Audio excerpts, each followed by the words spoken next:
Today, we will be looking at the most obnoxious, unlikable, pretentious phenotype out there, the mid-witted pseudo-intellectual. I mean, they're literally what you would get if you took the actually meme and turned it into a literal person. And to clarify, for those who don't know, a midwit is someone who's of average intelligence, and they think of themselves and present themselves as someone of higher intelligence, which is seen in this meme of the midwit. Then after that, we have this pseudo-intellectual. This person is deceptive, they pretend to be knowledgeable or intelligent, while they are somebody who lacks genuine depth and understanding of a subject. Now, these are two distinctly different things, but they have a lot of overlap. And a lot of the traits we just covered, they're generally seen in the same people. And as somebody who has a lot of experience with these people in general, I believe I have a very good understanding of them. I know how they operate, why they behave the way that they do, and how to spot them. But here's the thing, plenty of videos already have gone over this. They've covered this exact same topic, and I would say that they're very valuable. And for the sake of not regurgitating that same information, think of this video as an addendum to their work and not the end-all be-all. Firstly, we have to understand them,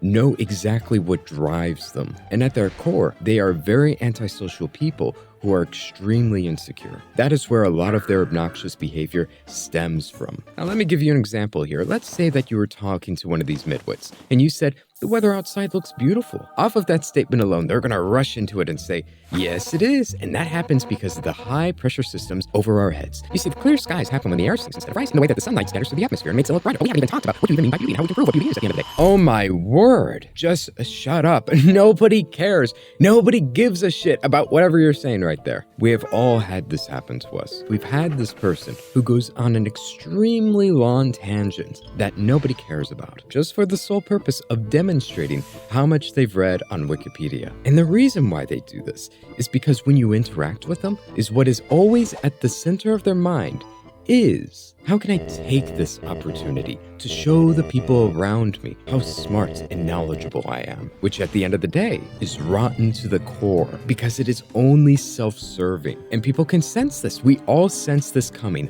a mile away, and we hate it. Which ties into the key aspect of pseudo-intellectuals, why they're feigning knowledge, wisdom, or intelligence. They don't learn the things that they do because it's useful to implement it into their own lives. No, they don't care about that. What they care about is using it to impress the people around them, which is just fake and shallow at the end of the day. Everybody hates it. And the way we know that it's true is because if you pay attention to a person's actions, it will tell you what they actually care about, what they value, what their goal is with their interaction with you. If you and me, we were talking to each other and I stopped to listen to you, I start to ask questions about you, I hear you out. This is my way of conveying without words that I care about you. I care about the things you're saying to me. You deserve my attention. That's what you're showing with your actions. Well, on the other hand, if I just ignored you, I talked over you, I just went on long, irrelevant tangents about the things I know, that is my way of saying to you, you are unimportant to me. What I truly care about is not you, but it's how I appear to you. You see what I'm getting at?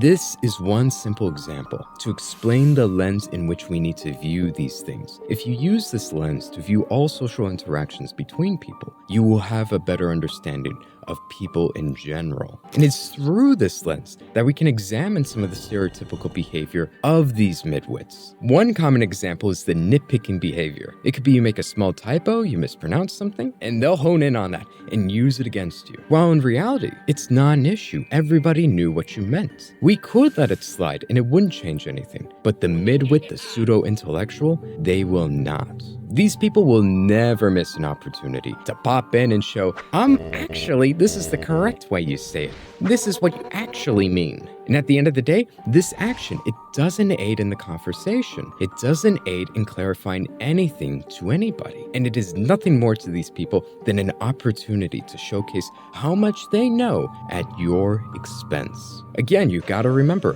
what is at the forefront of their mind. Look at me, look at how much I know. Shut up and pay attention to me. Look and see how smart I am. And what is so ironic at the end of the day is they characteristically don't even understand what they're talking about. about. It's all surface level. I tell you, one time I was talking to a guy and he asked me what I do. And I told him I do freelance video editing because that is what I was focusing on at the time. And instantly he jumped in and said, "Oh, you should go to Fiverr. I heard there are people who make a lot of money on there. You should try it out. You should do the smart thing and let the business come to you rather than seek it out yourself." And I politely told him, that's not how it works. You can't just simply make a Fiverr account and expect it to work from there. I've looked into this as a freelancer. It's a lot harder than you make it out to be. It's not that simple. But he didn't listen. He said, no. Trust me, I've seen it. You can just make an account on there and you'll blow up. Trust me. I mean, just try it out. Can't hurt, right? And we went back and forth and we were talking about this until I finally asked him and said, wait, have you ever done any video editing yourself or any commissions? And he said, no, I haven't. And then I asked him again, have you done any work on Fiverr? And then he said, nah, man, but I've heard people do really well on it. And then I instantly realized right at that moment, I wasted my whole time talking to this fucking idiot who doesn't know anything he's talking about, who's telling me what I should do. And what's worse is if you stop to think about it, you realize these people don't care about you at all. Again, all of this is performative. The only thing he really cared about and wanted to hear was for me to say is, yes, I will do this thing that you suggested so he can feel good about himself.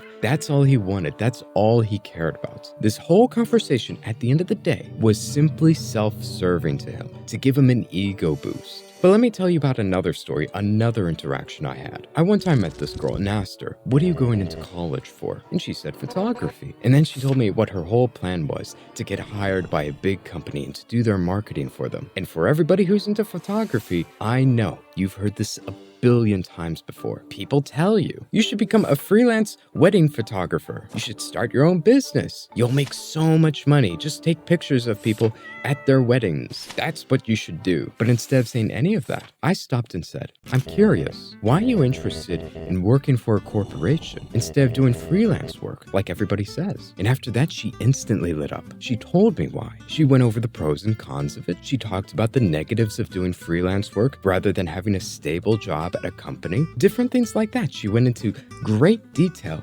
about this thing. Because guess what? It's not my place to give her advice in her own field that I know nothing about. The only position I am in as someone who doesn't do photography while she's pursuing it, thinking about it for hours every day, is to ask her questions. I'm not in the position to give her advice, especially unrequested advice. Because most people out there, they don't do these things because they believe it's the best. They want to help you. They do it to paint themselves as an intellectual. One of the reasons why I believe these midwits and these pseudo-intellectuals do this, these Redditors, they like to convince themselves that they're smart, they're educated, and it's all a cope to them because they have low self-esteem. It's like, hey, maybe I look like shit. Maybe I smell like shit. I'm unlikable, I'm ugly, but I can at least go on long monologues that nobody pays attention to. People compliment me and tell me how smart I am, right? That's why so many people in general value their intelligence. They take pride in their intelligence.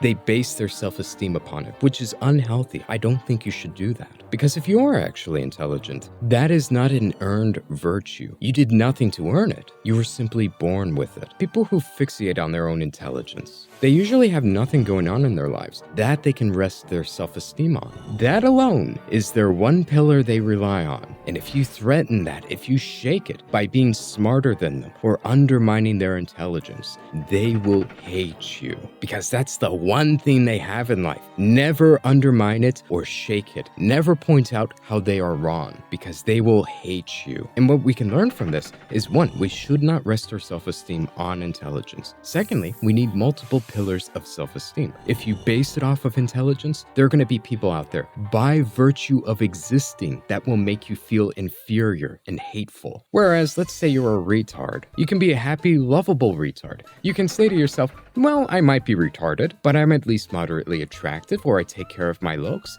I'm likable, people enjoy me. I make the people around me laugh, I'm charismatic. I have other positive qualities about myself. And this retard, when he meets somebody who's smarter than him, he's not going to be insecure whatsoever. He's not going to be combative with them. He's not going to be insecure around them. He's going to love them. And that is what you need to do. Be like the retard instead of the midwit or the pseudo-intellectual who do everything in their power to feel good about themselves, feel very intelligent and get that ego boost. Don't do that. And one thing I'm going to do is I'm going to drop a truth nuke. I usually don't call it a truth nuke, but I'm very confident with this, and everybody needs to hear this. 1, people do not care at all how you appear to them. Nobody cares about how you talk about yourself or how you frame yourself to be in front of them, or you say things that are solely designed to impress other people. Nobody's paying attention when you go on these long monologues. People block it out. They start to daydream. Nobody cares about you. That's the truth. Nobody cares. But what they do care about are 2 things: how you make them feel, and also what value you supply to them. People care about and love people who make themselves feel good. What is actually valuable is the skill of making other people feel smart, loved, valued, happy. People will love you for that. That is what is extremely important. And also, being a valuable asset in general. If you supply value to people, you give to them in whatever way you can, people will love you and value for that. And oddly enough, if you're supplying value to people, they oftentimes view you as intelligent. If you want to be seen as intelligent, just be competent. Just be a person who focuses on and pays attention to other people, what they need, how they feel, and supply also value to them with your actions. That is what you should focus on. Then maybe people will view you as smart. But again, who cares? You shouldn't even be focusing on that anymore. You gotta focus on other people rather than being self-absorbed. And that's the end of this video. I hope you enjoyed it. If you did, be sure to subscribe and check out some of my other videos. And as always, I hope you have a good one.